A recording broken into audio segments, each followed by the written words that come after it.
Welcome back to A Real Job. It's stop. It's alright, man. It's for the first. Maybe that's the intro to the thing. Maybe that's the intro to the thing. We ain't got it. Sorry, I'm bad. Cool. Sweet. Welcome back to A Real Job. Episode 4. Hopefully, if it's not episode 4, don't mention it.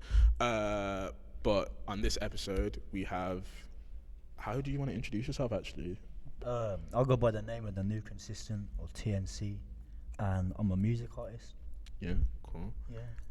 We probably might refer to him as Ben because that might be his government name. If we need to, we can censor it out if you want. No, that's cool, man. TNC. I'm comfortable with that. Yeah. Comfortable with your birth name. Yeah. Love to see it.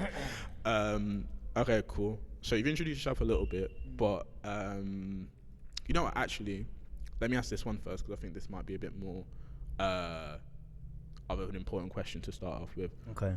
Why the New Consistent? Why did you choose that name? Not in like a crazy way, but like because whenever someone has like an alias or like a persona or whatever you'd want to call it, usually it's either like a pun of their own name or it's like 2 syllables or like not 2 syllables, 2 initials or whatever. Yeah. So what made it go to the New Consistent? It's actually a very specific story. So maybe the second song I ever wrote, I was working like when I was like 18. I was working with a producer from this band, and we were like, I was just like sending him he was quite a big band at the time, and I was just kept sending him stuff, and then we ended up like working on an EP, and I didn't have a name for the project at that point. Well, I did, but it's can I swear? Yeah. Shit. Yeah. And so we needed a name, and the chorus of this song was like part of it was like, is this the new consistent?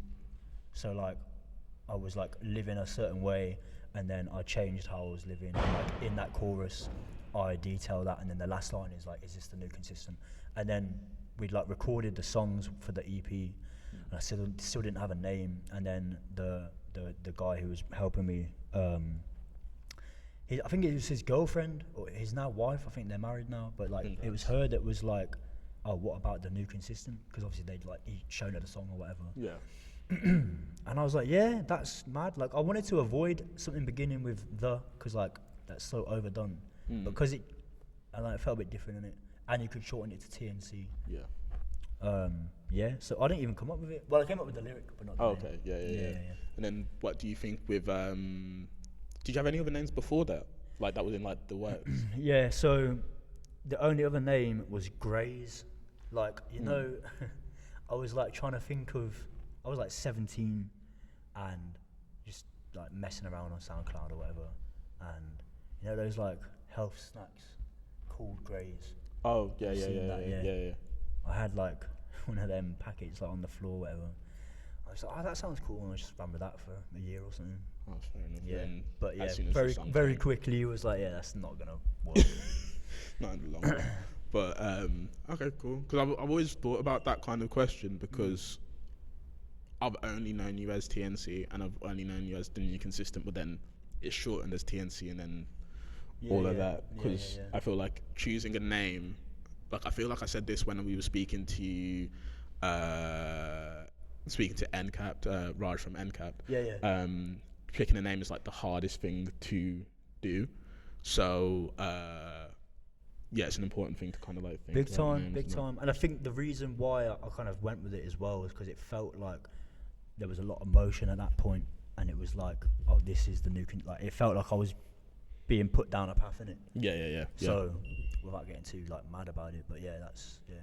Okay, fair enough. It's quite long though, so I'm glad people originally I wasn't shortened to TNC, so I'm glad people just started doing that, innit? Yeah. And I think that works more now. Like I'd rather go by TNC now than, you know what I mean? Yeah. But it's nice to still have. But it's nice that it's like a natural progression. Yeah, it wasn't like you was like, okay, so everyone, yeah. don't call me the New Consistent anymore, just TNC, nothing else.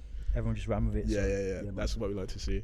And then so with your progression into music and that kind of thing, what brought you into music? Was it like a specific person? Was it a specific thing, or did you like always know that you wanted to be a musician? So I was like, there's different stages of this. So when I was like 7 or 8, me and my sister and brother used to like pretend to be in a band. Yeah, and I was like the front man of this band, and like I wasn't thinking, oh, this is gonna be my life. Like I was just like, we were just fucking about. We were like kids, innit? Do you know what I'm saying? But like looking back, it was like, oh, actually, yeah, that makes sense. And then when I was 14, I was like, I properly developed my own taste in music, and was like obsessed with music from like 14. And then, and like, so I was starting to make some music then, a bit of demos, a bit of writing, you know, like as you do. And then it wasn't until I was 18 that I really heard a couple people and was like, oh, like, because from like 14 to then, I was trying to sing. Oh, okay, yeah. I can't sing for shit, bro. Like, it's mad. So it was like I was trying to do this thing, but then I couldn't, because I couldn't ever put any lyrics down or whatever. So it was a bit mad. And then I heard a couple people, and I was like, oh, I could do that. I could do something like that. Yeah. And yeah, so that was like when I was 18, and that was when I was really like, oh, I can actually do this. Yeah, yeah. So, but yeah, like I say, there's points at different periods where I look back and I'm like, oh yeah, it made sense the whole time. Like the little like hop skipping a jump Yeah, from like yeah, trying this, then finding this, and that. Yeah, literally. Yeah, cool.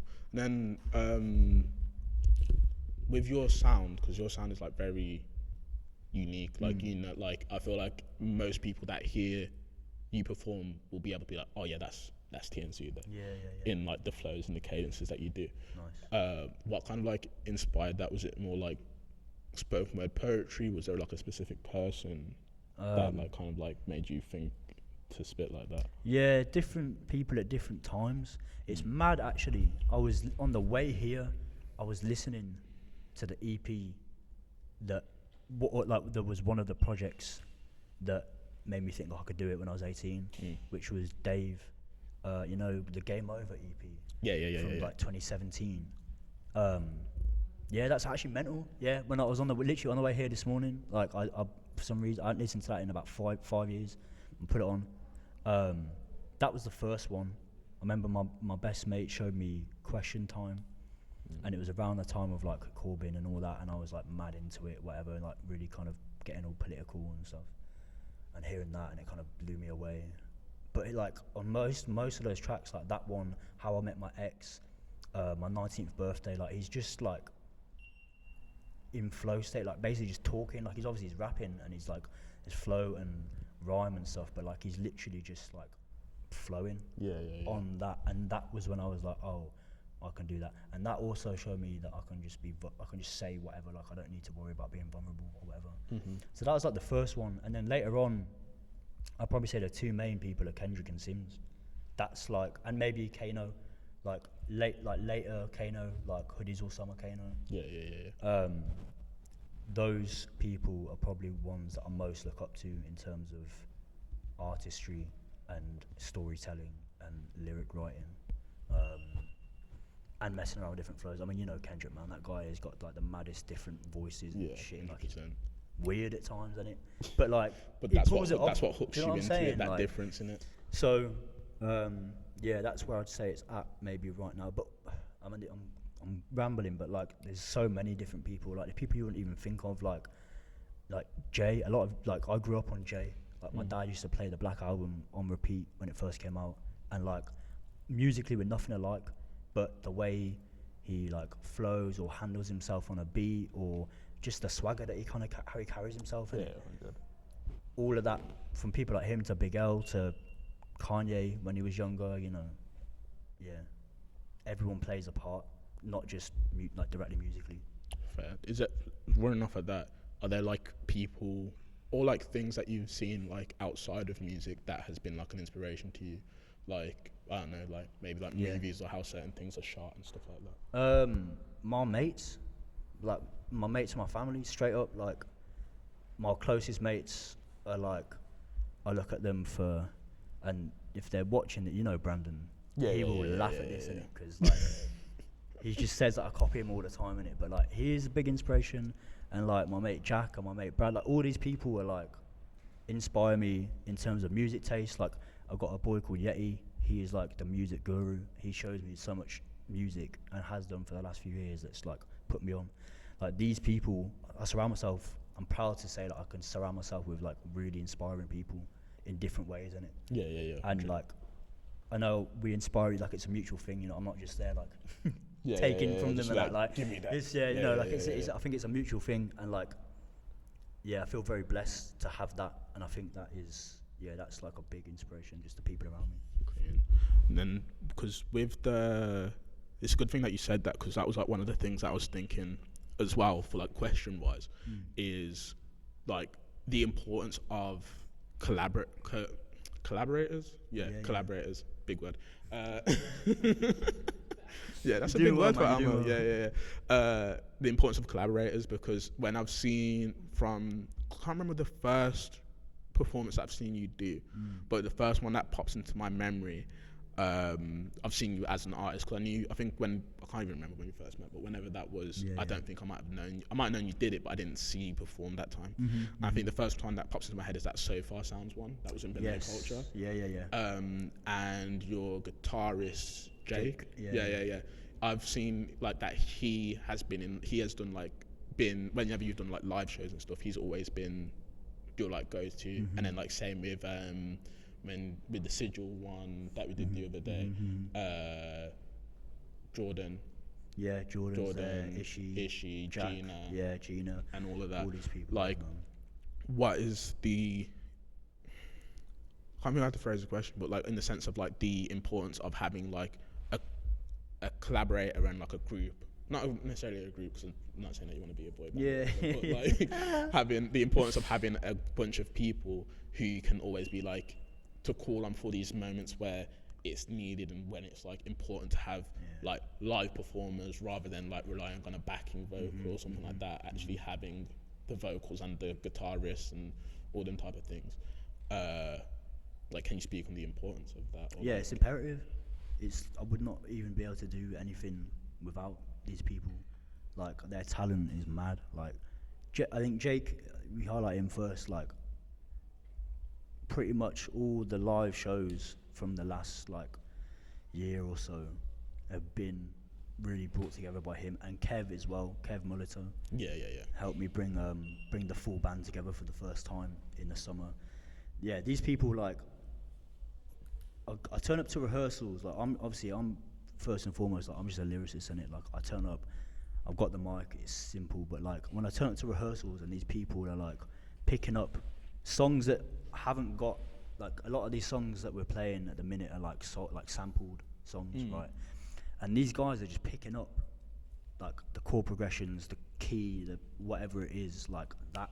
Like, we played a gig the other day on Friday, and we had one rehearsal, me, Jake and Gina, one rehearsal, and like Jake just picked it up. He was playing the keys, he was playing the guitar, he had a little fucking kickbox thing. Like, I wouldn't be able to do anything like the gig I did the other day without these people. Do you know what I'm saying? And like having Gina singing live is like, I mean, her voice is incredible, and being able to kind of, I mean, give her the platform as well to sing, because I know she's trying to get into it like properly and stuff, and just being able to like give and take for each other is like, it's what kind of gets us all gassed. Like, I can see it in like from like the other day, like how excited we were to be playing and how like well it went, and like looking forward to the next one and stuff. Like, it feels like you're building something a bit more than if I was just turning up and putting a USB in a thing like by myself. Like, even when I do the DJ things like with Issue or with Jack or with whatever, like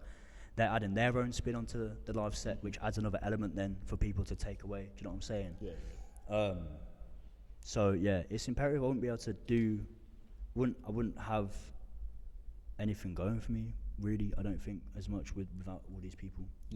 Like, it's almost like a collective in a way. Do you know what I'm saying? And that's, which is mad, because that was the vision I had for this whole thing at the very start. So the fact that it's kind of becoming a reality at this point is really nice. Yeah, that's good to hear, because like I think I try, and as much as like I can, I try to mention that, because I feel like that's very important to be in being a creative, to have people around you that can support you and can come through. Like, when like with this specifically, like I don't think that I could really maintain it without these man that are behind the camera. Obviously they're not on camera now, but like I don't know, we'll do like a photo or something like that. Because I feel like you need people either to like help do certain things that you can't do. Like I can't be behind what we got like 4 cameras in this building right now, and I couldn't be behind all them cameras. I couldn't trust myself to press a button and then like be here and be like run around on sit back down and then just run down and be like cool. So So I feel like it's imperative for like people who want to step into these spaces to have their own, build like a network, even if it's like small. Yeah, and bounce ideas off as well. Like even from when you guys were setting up this and just watching you guys being like, oh yeah, maybe put that there or do this there or whatever, and it's like that's important. And it's like when we was with the band in the summer, I had this demo for this song, and it was like a YouTube beat originally, and then we brought it to life with the band, and now we're going to record it today with their ideas, with their interpretation of the beat, so it's from like when we brought it to life. Do you know what I'm saying? And that, like, again, that is a product of all of our involvement and ideas and creation. 100%. So yeah, man, vital. Definitely. Because one of the things you keep mentioning, like from in summertime,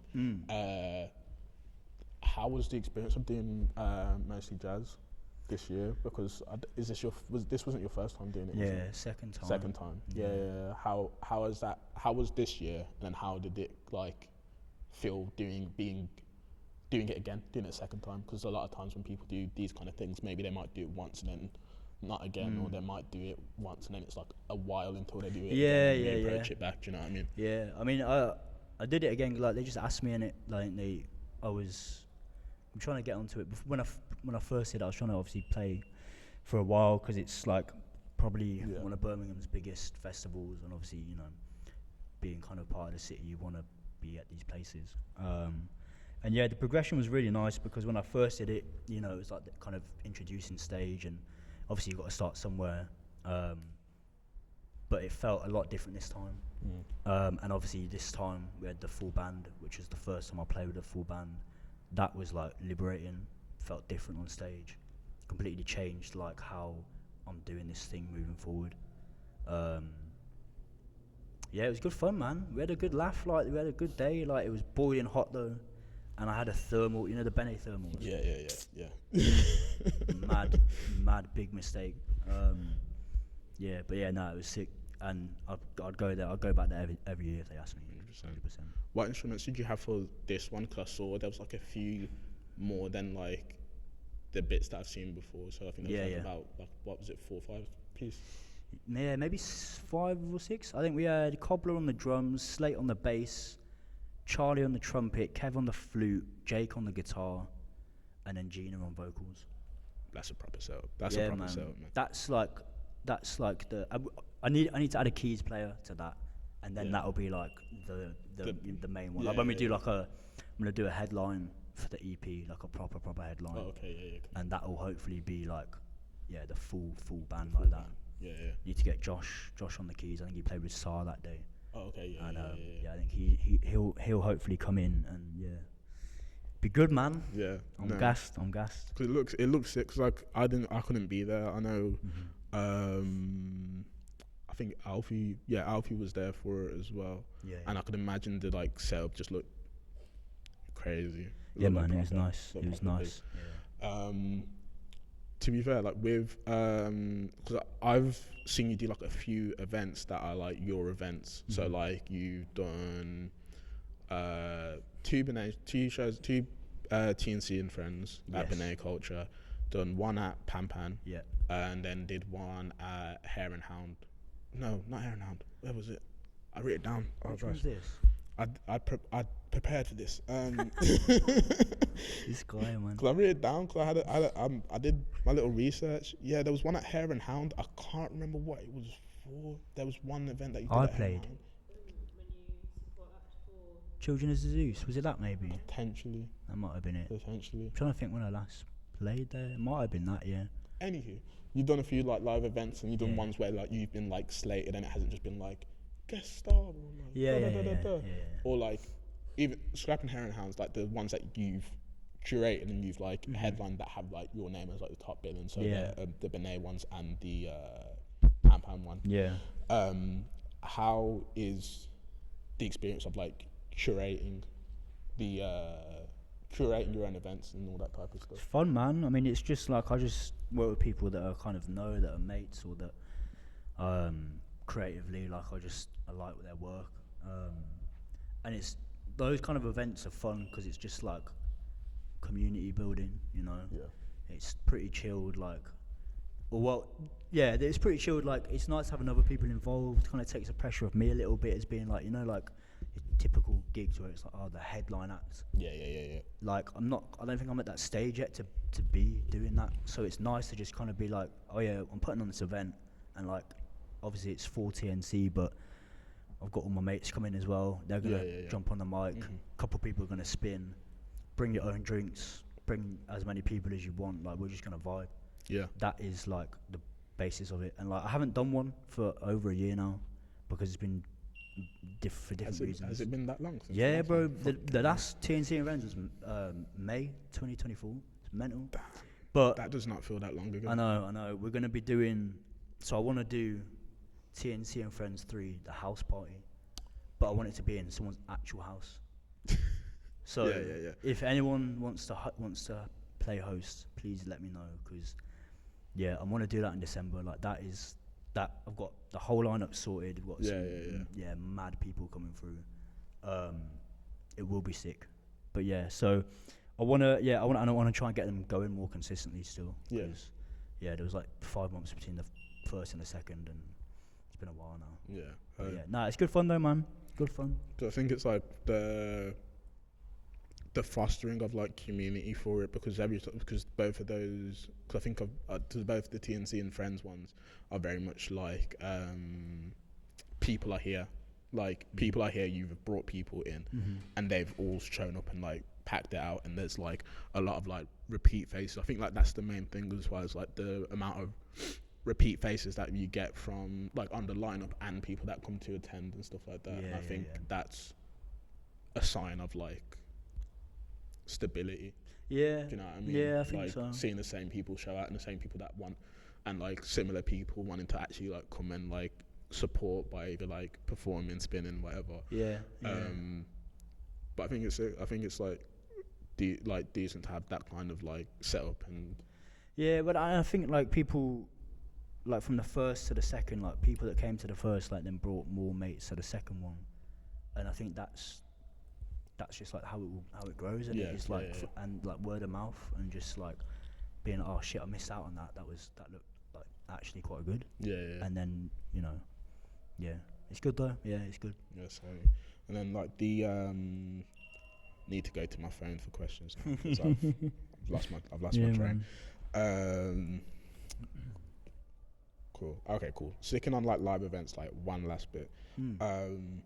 What was like the experience like? Because I know it's like, I did the research and I went into like the Instagram. And stuff. Like, what was the experience like opening for like being like an opener for acts? Like, how did you get that opportunity? How did you find that opportunity for opening? Because you opened for Reggie Stone and Children of Zeus. How did you like get into that? Like, how did you find the right contacts to do, or if they reached out for you? And then to the actual like experience of performing. It's mad. Reggie was just direct with him, like mad. Like, I was just sending a song that I had come out that year. I was just sending it to everyone, and like, you know, like when you're like a bit younger and you just send it to people that are like too big to even look at their Instagram DMs. And for some reason, bro, like he just opened it and looked at it and listened and liked it and replied, and I was like, mad, okay.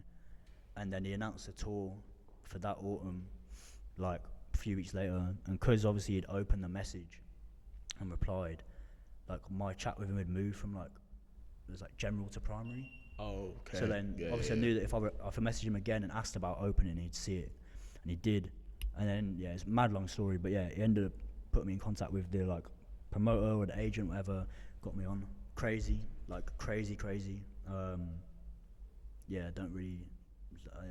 know. Someone was working in my favour that time, innit? Like, mad. That experience was mental. That was like the first time I had like a lot of people come through me that day, and like we were just on a high like the whole week. Like, it was sick. crowd. The room was full as well. Like the doors open. It was an early gig. Doors open at 6. We were on at like 6:30, thinking, oh, you might have a few heads in there. Yeah. Room was packed, and like, yeah, they loved it, man. We got them chanting TNC and everything. Like it was just sick. Nice. Like that was like a first experience on stage where I was like, yeah, I can do this. Yeah. Because you know when you're playing like the smaller gigs and that, and it's a different thing, and you think, oh, if I play into like 600 people in a room, is it gonna can the music translate in it? And luckily it did, whatever. So yeah, that was good. That was a real nice stepping stone.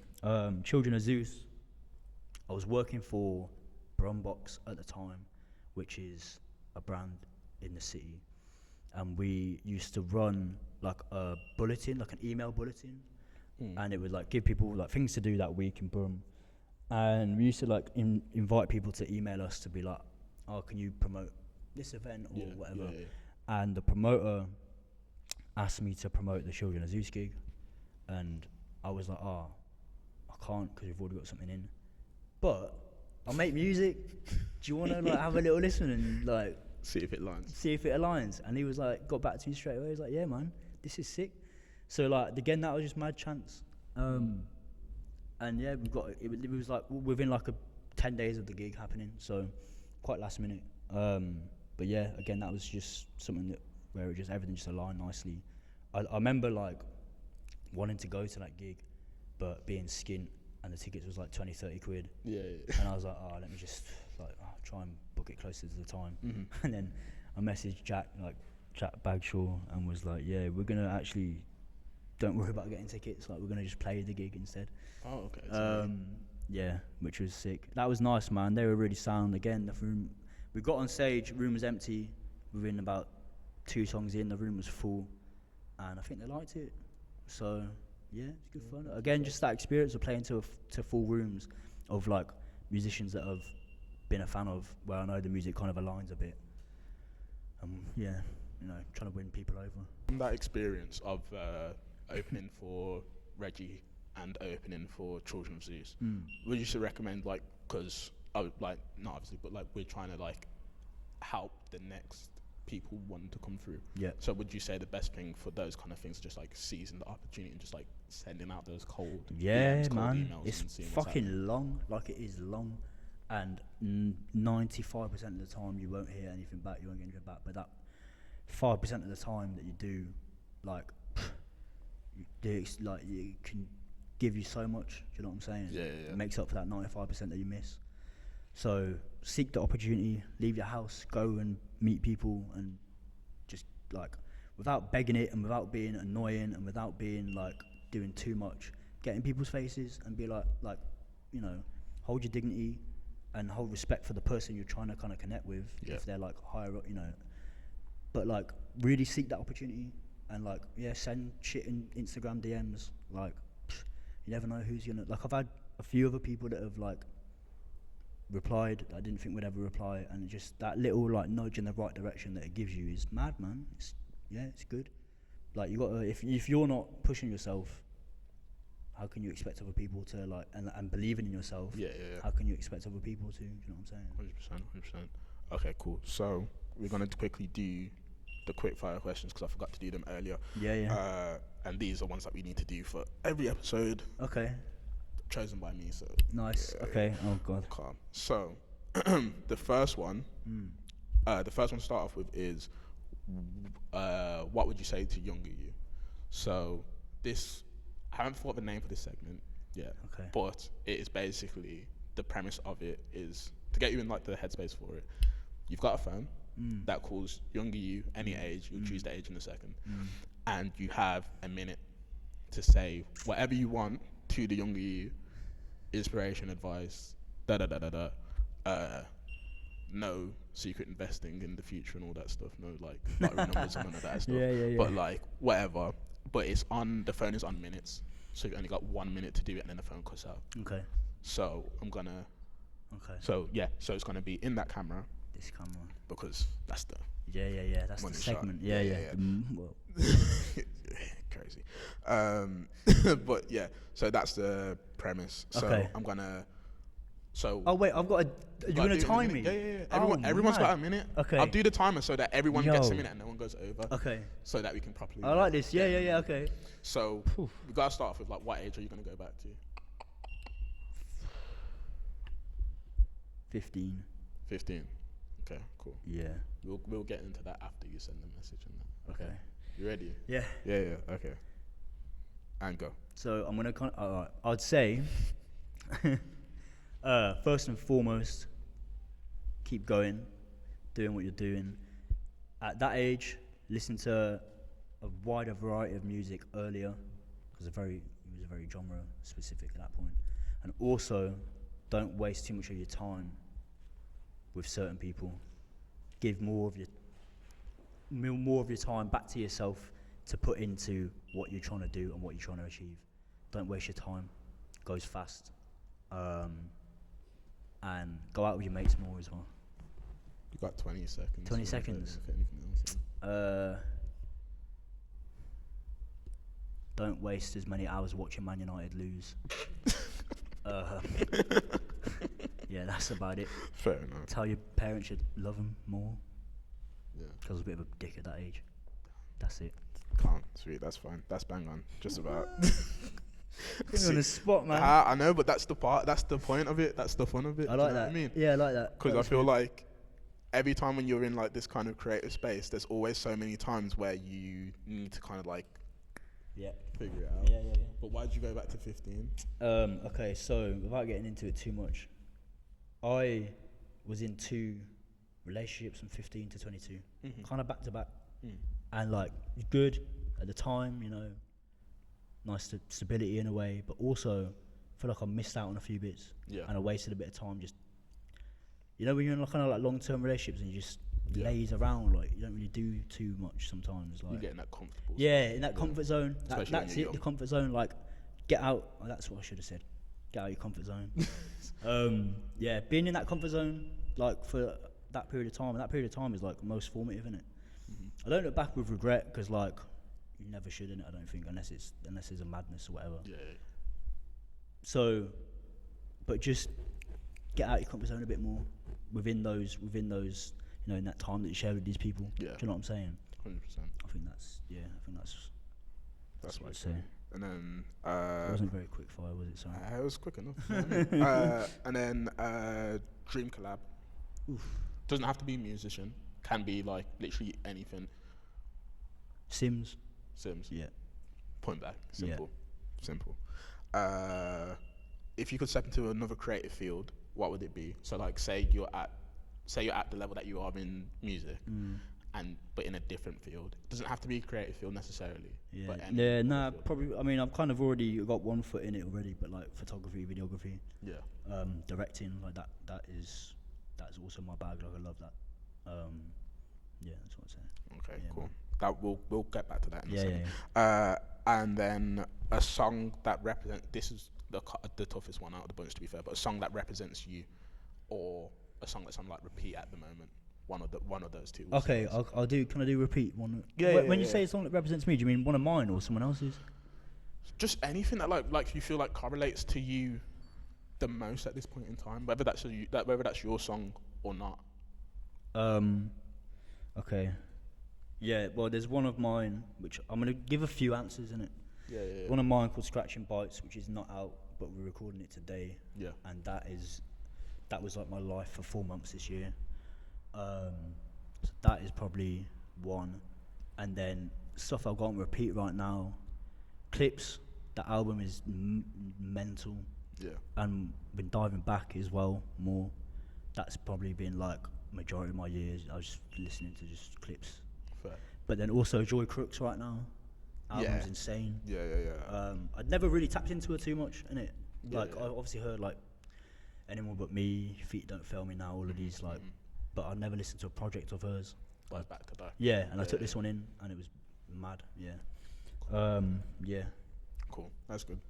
We use that for like the for the little Instagram clips and Nice. stuff like Okay. that. Yeah. And it also gives insight of like what kind of inspires you as well. Yeah. in a way. Yeah. But yeah, linking back to the the different creative passions one about being director and videographer. One of the questions that I had is like, with your videos and stuff, what brought you to doing like such like high fidelity kind of like videos What for does that like word mean? big word, innit? Yeah, you got the big words today, man. calm down. High fidelity. High fidelity, Is that like- yeah, high levels. Okay. Yeah. Basically like high production skills. Yeah, yeah, Because the videos, because I did like a quick little bit of like a little bit of a deep dive. Just a little bit of a Yeah, stalk. a little bit on the YouTubes. Yeah. Oh, okay. Yeah. So Don't know what's still on there. don't worry, good stuff. Okay.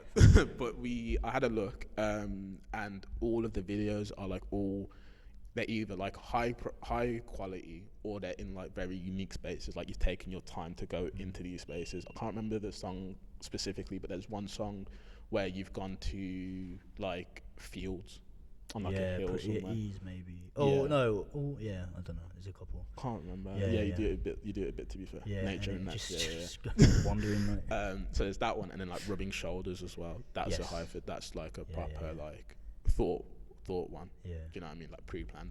What brought you to like doing those kind of videos, like by having like big big production, like thought out plans, and then also having like props as well?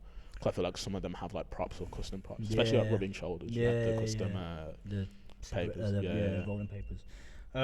Yeah, I think. Well, I mean, first and foremost, it just comes from like the ideas that I have. I guess like I kind of, I think like quite holistically with with the vision.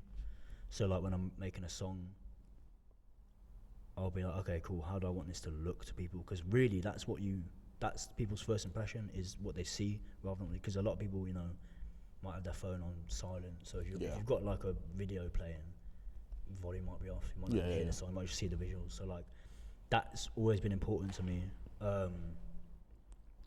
And so then and then it was just like I've been lucky to find people that are now like really good friends that are also very, very talented people, and like being able to just kind of naturally meet these people and have conversations and then be like, oh yeah, you could help me execute this, and then that person's like, oh yeah, I've been looking for someone that wants to do something like this. You know what I'm saying?